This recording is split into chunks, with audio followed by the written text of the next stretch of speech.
আমরা সেই কনসার্টটা করতে পারিনি। সেখানে যারা দর্শক এসেছিলেন তাদের উপর ফ্যাসিবাদী সরকারের ছাত্র সংগঠন ছাত্রলীগ হামলা করেছিল। যদি আবারও প্রয়োজন হয়, আবার যদি ডাকবেন,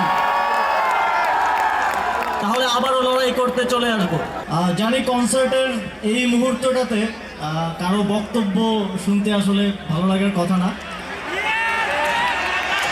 ইনকনভিনিয়েন্সের জন্য দুঃখ প্রকাশ করছি। আমাদের আজকের যে প্রধান আকর্ষণ রাহাত ফতেহ আলী খান, তিনি কাওয়ালি পরিবেশনা করবেন। একটা স্মৃতি একটু শেয়ার করতে চাই।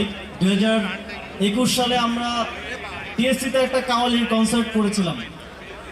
আপনারা জানেন আজকেও পারফর্ম করেছে সিলসিলা ব্যান্ড। আমি এক সময় সিলসিলার এক ব্যান্ড মেম্বার ছিলাম। তো আমরা সেই কনসার্টটা করতে পারিনি। সেখানে যারা দর্শক এসেছিলেন তাদের উপর ফ্যাসিবাদী সরকারের ছাত্র সংগঠন ছাত্রলীগ হামলা করেছিল, আমাদের বোনেদের মাথা ফাটিয়ে দিয়েছিল। গানেও তাদের এতটাই ভয় ছিল, সাংস্কৃতিক যেই সমাবেশ তাতেও তাদের এতটা ভয় ছিল যে তারা আমাদেরকে তখন গান গাইতে দেয়নি। কিন্তু দেখুন আজকের বাংলাদেশে রাহাত ফতেহ আলী খান কাওয়ালি গাইতে এসেছেন। আমরা আর্মি স্টেডিয়ামে এই আয়োজনটা সফল করছে আমাদের বন্ধুরা। এবং আপনারা জানেন আগামী পরশু মিরপুর শেরেবাংলা স্টেডিয়ামেও বিপিএল এর গ্র্যান্ড ওপেনিং কনসার্ট আছে, সেখানেও রাহাত ফতেহ আলী খান সাহেব গাইবেন। সর্বোপরি আজকের এই কনসার্ট সফলভাবে আয়োজন করার জন্য মাহি, ওয়াহিদ, মারজান সহ আরও যারা আয়োজক আছেন সকলকে বিশেষভাবে ধন্যবাদ জানাই।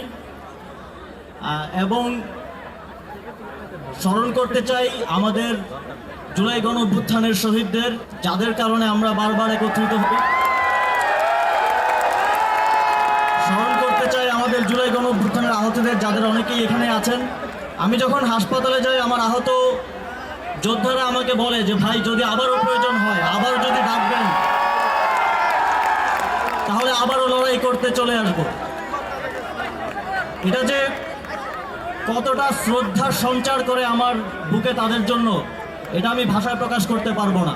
সর্বশেষ বলতে চাই, জুলাই গণঅভ্যুত্থানে আল্লাহ তাআলা আমাদেরকে বাঁচিয়ে রেখেছেন, নিশ্চয়ই আরো বড় কোনো দায়িত্ব গ্রহণের জন্য।